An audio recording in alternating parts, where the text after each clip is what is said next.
السلام علیکم ورحمۃ اللہ وبرکاتہ۔ عزیز طالبات، کل ہم لوگ بدایت المجتہد پڑھ رہے تھے، ہم نے اس کو پڑھنا شروع کیا تھا کل۔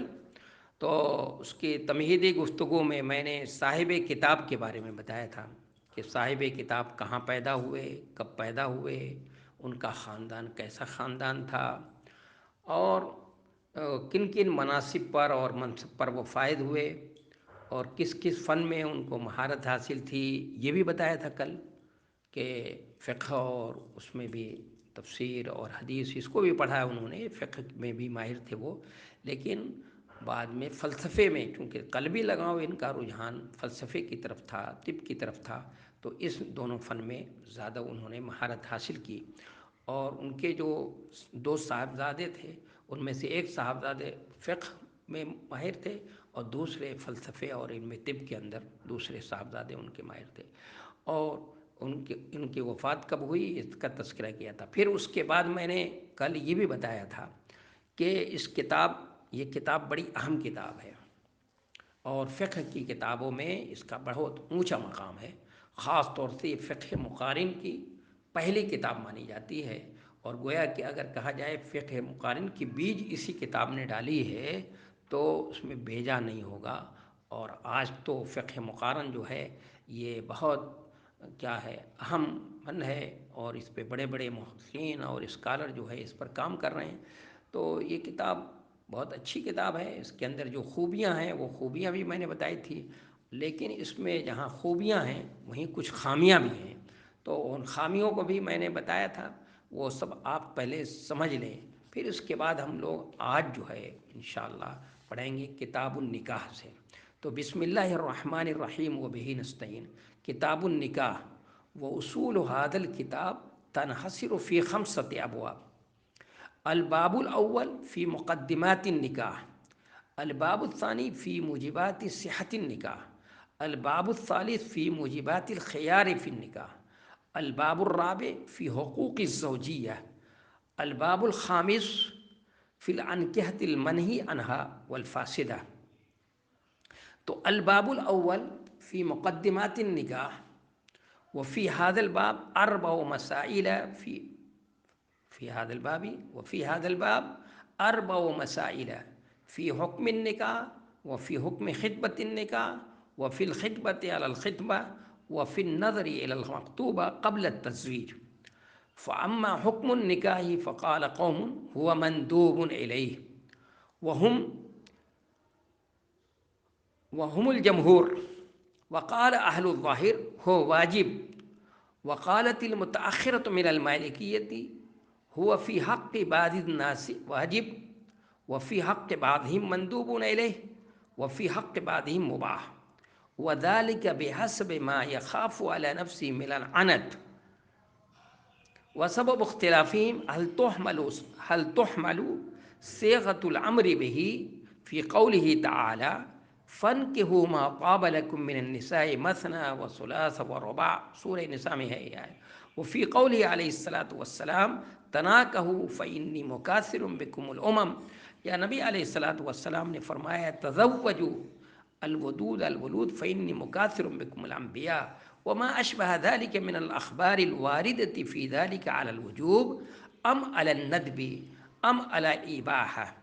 فأما من قال إنه في حق بعض الناس واجب، وفي حق بعضهم مندوب إليه، وفي حق بعضهم مباح، فهو التفات إلى المصلحة، وهذا النوع من القياس هو الذي يسمى المرسل، وهو الذي ليس له أصل معين يستند إليه، وقد أنكره كثير من العلماء، والظاهر من مذهب مالك القول به۔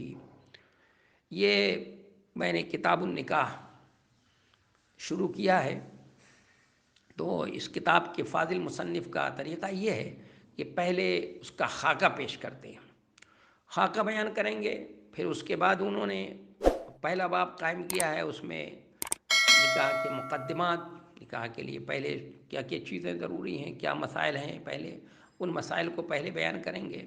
تو پہلے ہم شروع کرتے ہیں کتاب النکاح سے۔ یہ نکاح کا لفظ جو ہے یہ عربی زبان کا لفظ ہے۔ نکاح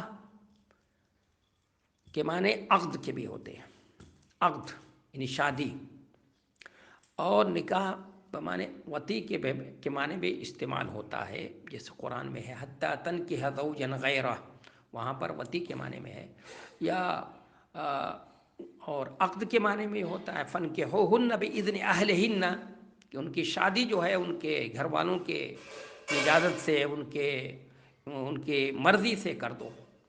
تو نکاح کے اندر دو معنی پائے جاتے ہیں۔ اصلاً اس کا معنی تو الضم و تداخل کے ہے، نکاح کے معنی ہوتے ہیں الضم و تداخل، یہ معنی ہے، لیکن اصل معنی اس میں نکاح کے معنی ہیں شادی کے بھی ہوتے ہیں، عقد کے معنی میں بھی استعمال ہوتا ہے اور وطی کے معنی میں بھی استعمال ہوتا ہے۔ اب کس معنی میں اصل ہے اور کس معنی میں وہ مجاز ہے، اور یا کیا ہے یہ مشترک ہے، تو اس میں یہ مختلف نقطہ نظر ہے۔ جیسے امام ابو حنیفہ رحمۃ اللہ علیہ یہ فرماتے ہیں کہ یہ وطی کے معنی میں اصل ہے اور عقد کے معنی میں فرع ہے، اور دوسرے ائمہ جیسے امام شافعی وغیرہ کے نزدیک یہ عقد کے معنی میں اصل ہے اور اس کا وطی کا معنی اس میں مجازی معنی ہے۔ اور کچھ لوگوں نے کہا یہ مشترک ہے، یعنی مشترک کا مطلب ہے کہ دونوں معنی اس کے اندر ہیں، دونوں اصلی اعتبار سے اس میں اصلی معنی ہے، چاہے وہ وطی کا معنی ہو یا عقد کا معنی ہو، ایک معنی مراد لے لیں گے تو پھر دوسرا نہیں لے سکتے۔ لیکن زمخشری نے، جو کہ بہت بڑا لغوی ہے، بہت بڑا لغوی ہے اور عربی زبان میں سند کی حیثیت اس کو حاصل ہے، اس سے بہت بڑی چوک ہوئی ہے۔ اس نے کہا کہ پورے قرآن کے اندر یا کوئی عربی زبان میں نکاح کا لفظ جو ہے وہ وطی کے معنی میں استعمال نہیں ہوا ہے، یہ اس کی غلطی ہے، اس کی بھول ہے، بہت بڑی بھول ہے وہ، کیونکہ قرآن کے اندر یہ لفظ جو ہے اس معنی میں استعمال ہوا ہے وطی کے معنی میں، جیسے میں نے ابھی وہ آیت پڑھی تھی سورہ بقرہ کی حتیٰ تنکح زوجا غیرہ، وہاں پر عقد کے معنی میں نہیں ہے، وطی ہی کے معنی میں ہے۔ اس لیے زمخشری کا یہ کہنا کہ وطی کے معنی میں نہیں استعمال ہوتا یہ لفظ، اس کی بات صحیح نہیں ہے۔ تو نکاح کے لغوی معنی الضم و تداخل، اور نکاح کے اندر دو معنی پایا جاتا ہے، عقد کا معنی بھی ہوتا ہے اور وطی کا معنی بھی۔ اب کس میں اصل ہے، کیا مجاز ہے، تو اور کیا یہ مشترک ہے، میں نے بتا دیا مختلف رجحان ہے، نقطہ نظر ہے۔ زیادہ صحیح بات یہ ہے کہ یہ لفظ مشترک ہے، دونوں معنی اس کے اندر پائے جاتے ہیں، ایک لفظ اگر استعمال کر لیں گے تو دوسرا معنی نہیں استعمال کیا جائے گا۔ لیکن شریعت کی اصطلاح میں نکاح کہتے ہیں کہ ایجاب اور قبول کے ذریعے، یا لڑکے اور لڑکی ایجاب و قبول کے ذریعے ایک مہر کے ساتھ، متعین مہر کے ساتھ، یعنی اپنی رضامندی سے جو ایجاب و قبول سے نکاح کے بندھن میں بچ جائیں اور اس کے ذریعے سے جنسی تعلقات قائم کرنا جو ہے ان کے لیے جائز ہو جائے، اس کو نکاح کہتے ہیں۔ اور یہ نکاح اور یہ شادی جو ہے یہ سب کی ضرورت ہے، سب کی ضرورت ہے، کائنات کے اندر جتنی بھی چیزیں ہیں سب کی ضرورت ہے، اس لیے یہ اللہ کا کونی نظام ہے، اللہ کا کونی نظام ہے یہ، اور یہ سماجی ضرورت بھی ہے اور فطری ضرورت بھی ہے۔ اس لیے قرآن میں اللہ تعالیٰ نے فرمایا ہے وَمِن كُلِّ شَيْءٍ خَلَقْنَا زَوْجَيْنِ لَعَلَّكُمْ تَذَكَّرُونَ، کہ ہم نے ہر چیز کو جوڑا جوڑا بنایا ہے، جتنی بھی کائنات کے اندر چیزیں ہیں سب کو اللہ تعالیٰ نے جوڑا جوڑا بنایا ہے۔ ہاں بس یہ ہے کہ کائنات کی جتنی چیزیں ہیں ان کو جوڑا جوڑا تو بنایا ہے، لیکن ان کے یہاں کوئی سسٹم نہیں رکھا اللہ تعالیٰ نے، ان کے یہاں کوئی سسٹم نہیں ہے، کوئی نظام نہیں ہے۔ لیکن انسان چونکہ اشرف المخلوقات ہے، یہ اللہ کی سب سے شاہکار مخلوق ہے، اس لیے اللہ تبارک و تعالیٰ نے اس کو رشتوں میں بندھنے کے لیے، اس کے لیے ارے کوئی ایسا نہیں الٹپ کے ویسے ہی ایک لڑکا اور لڑکی جو ہے ساتھ اپنے ساتھ رہنے لگے ہیں اور یہ وہ ان کے ازدواجی تعلقات قائم ہو جائیں، یہ نہیں، اس کے لیے ایک سسٹم رکھا ہے اللہ تبارک و تعالیٰ نے، اس کے لیے ایک نظام ہے، اور وہ اسی نظام کے بارے میں نبی علیہ الصلوۃ والسلام نے فرمایا فمن رغب عن سنتی فلیس منی، کہ جو اس سسٹم کو نہیں مانے گا وہ ہم میں سے نہیں ہے۔ تو سسٹم کیا رکھا ہے کہ لڑکی اور لڑکے والوں کی رضامندی ہو اور مہر بھی متعین ہو، اور طلاق کا حق لڑکے کو ہوگا، لڑکی کو خلا لینے کا حق ہوگا، اور پورے اس میں دو گواہ ہوں گے، دو گواہوں کی موجودگی میں لڑکی نے ایجاب کیا ہو، اور پھر لوگوں کے سامنے قاضی جو ایجاب کرائے تو وہ قبول، لڑکا جو ہے وہ قبول کرے. یہ سسٹم ہے. اس سسٹم کے ساتھ جو شادی ہوتی ہے، اور اسلام سے پہلے بھی یہی طریقہ تھا، اسی انداز سے شادی ہوتی تھی. حضرت ام المومنین حضرت عائشہ رضی اللہ تعالیٰ عنہ کہتی ہیں کہ زمانے جاہلیت میں بھی نکاح اور شادی اسی طرح سے ہوا کرتا تھا جیسے اسلام میں ہے. یعنی لڑکے اور لڑکی کی رضامندی سے، اور گھر والوں، لڑکی والوں کی رضامندی ہوتی تھی، لڑکی والوں کی بھی ہوتی تھی، مہر بھی متعین ہوتا تھا، اور سب کی رضامندی کے ساتھ جو ہے وہ نکاح ہوا کرتا تھا. تو یہی طریقہ تھا. اس لیے نبی علیہ الصلاۃ والسلام نے جو بھی مسلمان ہوتا تھا کسی کے نکاح کی تجدید نہیں کرائی. جبکہ شادی شدہ ہوتے تھے تو نکاح کی تجدید نہیں کرائی آپ صلی اللہ علیہ وسلم نے کہ بھائی تمہارے نکاح کی تجدید ہونی چاہیے، تمہارے نکاح جو ہے وہ اس کی تجدید ہو. نہیں کسی. کیوں؟ اس لیے کہ اس زمانے میں بھی نکاح اسی انداز ہوتا تھا جیسے آج ہو رہا ہے. اسلام نے یہ جو طریقہ اور سسٹم رائج کیا ہے، کیونکہ یہ فطری طریقہ ہے جو اسلام نے، چونکہ اسلام دین فطرت ہے، اس لیے اس زمانے میں بھی اسی انداز سے لوگ نکاح اور شادی کرتے تھے. ہاں اس زمانے میں کچھ غلط شادیوں کا رواج بھی تھا. غلط شادیوں کا رواج بھی تھا، جیسے میں نے آپ کو تاریخ الادب العربی میں بتایا تھا کہ ان کے یہاں شادی کرنے میں کچھ غلط، نکاح البغایا، نکاح المقت اور نکاح اور دوسرے بھی نکاح کے غاصبانہ طریقے بھی تھے، غلط طریقے تھے. اور لیکن اسلام نے آنے کے بعد ان سب غلط طریقوں کو جو ایران سے آ گئے تھے اس کو سب کو ختم کر دیا. لیکن وہ سب عربوں میں طریقہ نہیں تھا، کچھ عربوں کے یہاں طریقہ تھا، لیکن عام طور پر عرب کے یہاں وہی طریقہ رائج تھا شادی کا جو اسلام نے. تو یہ تو نکاح سے متعلق بات ہو گئی. تو پہلی بنیادی بات میں نے نکاح کے بارے میں، کتاب النکاح سے متعلق نکاح کے بارے میں بتایا کہ نکاح کے لغوی معنی کیا ہوتے ہیں، اس کا اصطلاحی معنی کیا ہے، اور پھر نکاح شادی اور یہ نکاح جو ہے یہ سب کی ضرورت ہے. یہ اللہ کا کونی نظام ہے، کونی قاعدہ ہے. یہ دنیاوی، یعنی اس کائنات کے نظام کو چلانے کے لیے اللہ تعالیٰ نے اس نظام کو، سسٹم کو قائم کیا ہے. اور فطری بھی ضرورت ہے اور سماجی بھی ضرورت ہے، کیونکہ اسی سے خاندان وجود میں آتا ہے. دو آدمی ملتے ہیں تو اسی سے بچے ہوتے ہیں، اسی سے نسلیں بنتی ہیں، اسی سے سماج بنتا ہے، معاشرہ بنتا ہے. اس لیے یہ اس کی بنیادی باتیں آ گئیں. تو اب اس میں جو خاکہ بیان کیا ہے، پہلے اس خاکے کا ترجمہ کر دیتا ہوں، پھر اس کے بعد بتاتا ہوں. تو انہوں نے کتاب النکاح کہتے ہیں وہ اصول و حاضل کتاب تنحصر فی خمسۃ ابواب. کہتے ہیں کہ اس کتاب النکاح کے اندر جو ہے 5 باب، یہ کتاب النکاح 5 بابوں پر مشتمل ہوگا. 5 بنیادی باتیں بیان کریں گے، باب ہوگا. پہلا باب کیا ہوگا؟ الباب الاول فی مقدمات النکاح، یعنی نکاح کے جو مقدمات ہیں، نکاح سے پہلے جو چیزیں ضروری ہوتی ہیں وہ اس سے متعلق چیزیں بیان کریں گے پہلے باب کے اندر. دوسرے باب میں فی موجبات صحت النکاح، نکاح کی صحت کو واجب کرنے والی کیا چیزیں ہیں، یعنی کون سی چیزیں ایسی ہیں جو نکاح کے صحیح ہونے کو واجب قرار دیتی ہیں.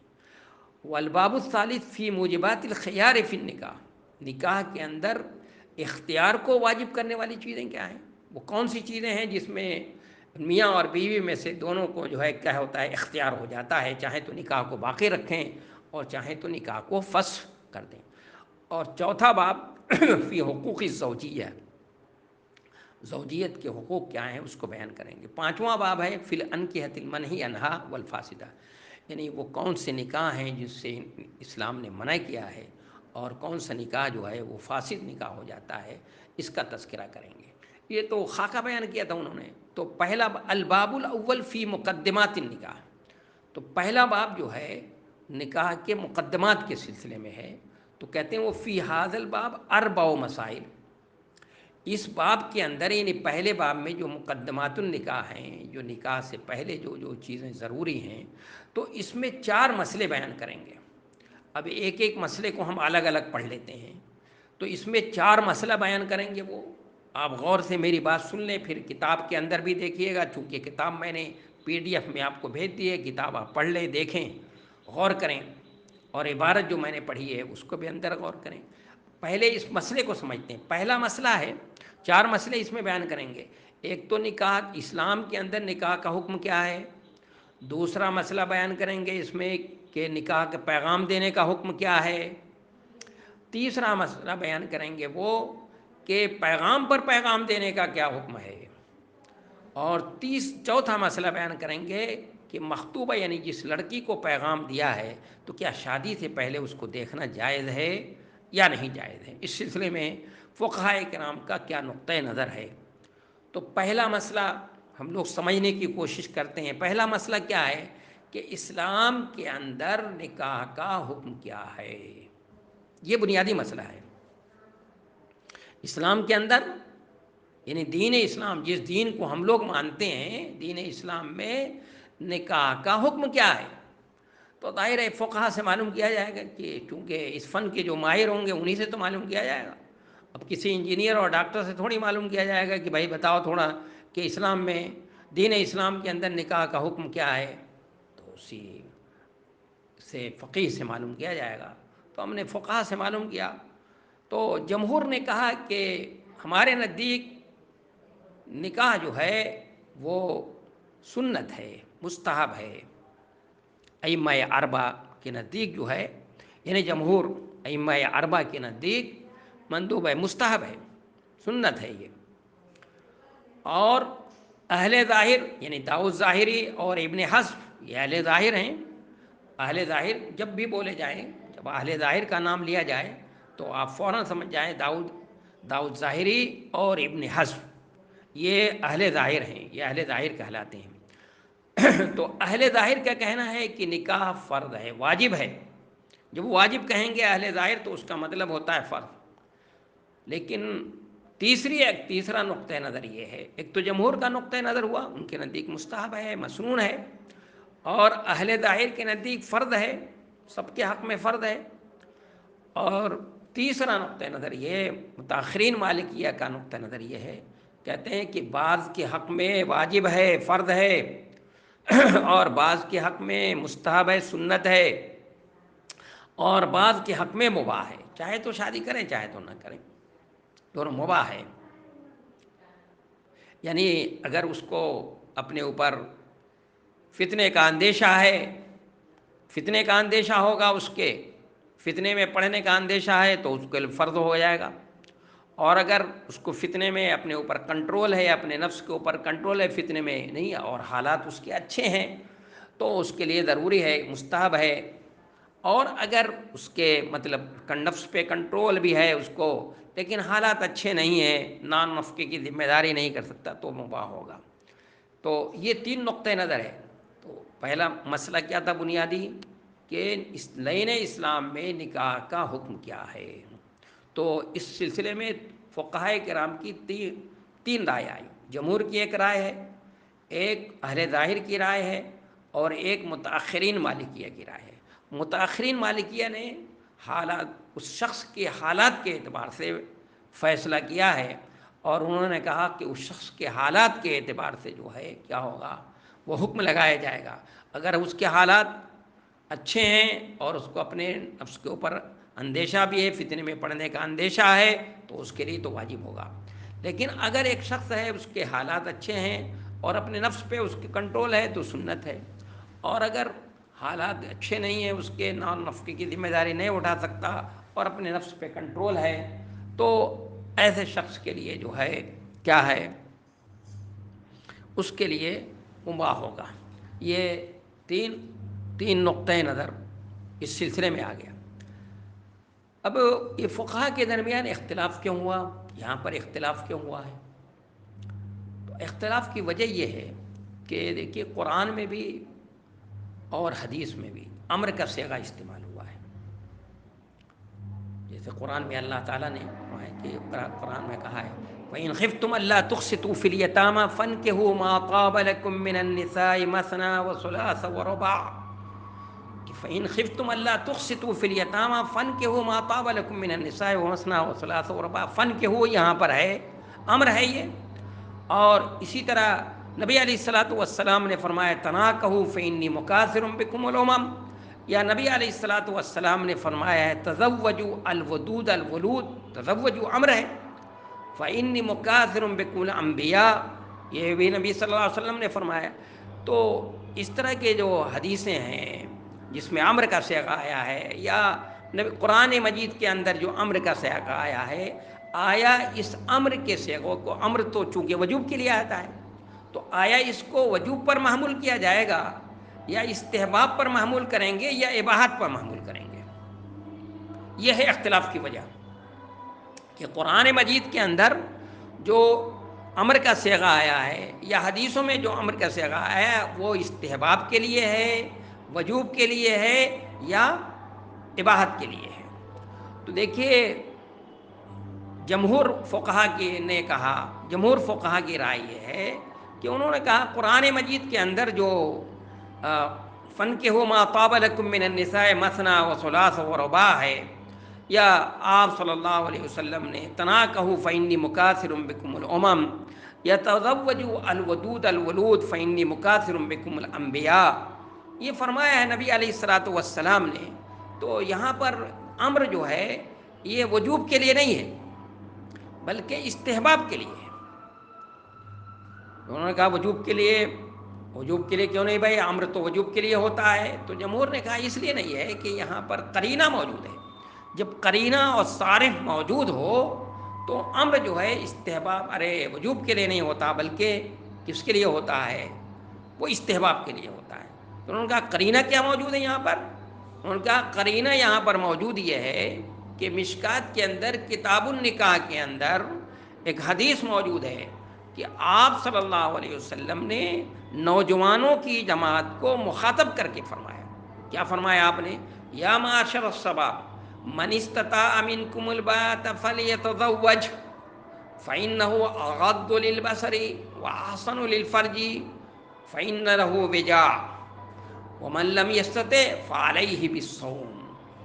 یعنی آپ صلی اللہ علیہ وسلم نے فرمایا یا معاشر الشباب من استطاع منکم الباءۃ فلیتزوج فإنه أغض للبصر وأحسن للفرج ومن لم يستطع فعليه بالصوم فإن له وجاء فإنه له وجاء، کہ آپ صلی اللہ علیہ وسلم نوجوانوں کی جماعت کو مخاطب کر کے فرماتے ہیں کہ اے نوجوانوں کی جماعت، تم میں سے جو شخص شادی کر سکتا ہو تو وہ شادی کر لے، کیونکہ شادی کرنے سے نگاہیں، اس کی علت بتائی، اس کی وجہ بتائی آپ نے کہ نگاہیں نیچی ہوتی ہیں اور شرمگاہ کی اس سے حفاظت کرتی ہے، اور جو طاقت نہیں رکھتا ہے تو وہ کیا کرے، روزہ رکھے، اس سے شہوت جو ہے وہ خواہش کم ہو جاتی ہے۔ تو دیکھیے اس میں اختیار دیا ہے نبی علیہ الصلوۃ والسلام نے۔ اگر یہ امر وجوب کے لیے ہوتا، قرآن کے اندر جو امر آیا ہے وجوب کے لیے ہوتا، آپ کی حدیثوں میں جو امر استعمال کیا گیا ہے وجوب کے لیے ہوتا، تو آپ نوجوانوں کی جماعت کو اختیار نہیں دیتے۔ اختیار دینا یہ قرینہ ہے اس بات کا کہ یہاں پر امر جو استعمال ہوا ہے وہ امر جو ہے وہ استحباب کے لیے ہے، مجازی معنی میں استعمال ہوا ہے، قرینہ یہاں پر صارف موجود ہے، اس لیے امر کو یہاں پر وجوب پر محمول نہیں کیا جائے گا۔ جمہور یہ کہتے ہیں، جمہور کی دلیل یہ ہے کہ یہاں پر قرینہ چونکہ موجود ہے، صارف موجود ہے، اور وہ صارف وہ حدیث ہے جو ابھی پڑھی میں نے کہ نبی علیہ الصلوۃ والسلام نے نوجوانوں کی جماعت کو اختیار دیا ہے، اور اختیار جو ہے واجب اور فرض میں نہیں دیا جاتا بلکہ استحبابی جو معاملہ ہوتا ہے اسی کے اندر۔ تو معلوم ہوا کہ یہاں صارف موجود ہے، کہ یہاں پر قرینہ موجود ہے، صارف موجود ہے، اس لیے امر کو استحباب پر محمول کیا جائے گا۔ اور جمہور اہل ظاہر یہ کہتے ہیں کہ یہاں پر چونکہ امر ہے اور قرآن میں بھی امر استعمال ہوا ہے، حدیثوں میں بھی ہے فَانكِحُوا مَا طَابَ لَكُم مِّنَ النِّسَاء، اور یہاں پر بھی امر ہے، اور تناکحوا فإنی مکاثر بکم الامم، یا میں نے جو حدیث پڑھی ہے تزوجوا الودود الولود فإنی مکاثر بکم الانبیاء، وہاں پر بھی تو کہتے ہیں امر ہے اور امر وجوب کے لیے ہوتا ہے، اس لیے ہم کہتے ہیں کہ نکاح جو ہے سب کے حق میں کیا ہوگا، واجب ہوگا۔ تو ہم نے بعض مالکیہ سے پوچھا، مالکیہ بھائی آپ کی کیا دلیل ہے بھائی، اختلاف کی وجہ تو یہی تھی، تو آپ کی کیا دلیل ہے؟ تو مالکیہ نے یہ دلیل تو دی ہے، مالکیہ بھی وہی بات کہتے ہیں کہ ٹھیک ہے قرینہ جو ہے یہاں پر صارف موجود ہے، لیکن متاخرین مالکیہ نے مصلحہ مرسلہ سے استدلال کیا ہے۔ مصلحہ مرسلہ یہ قیاس کی ایک قسم ہے، یعنی وہ مصلحت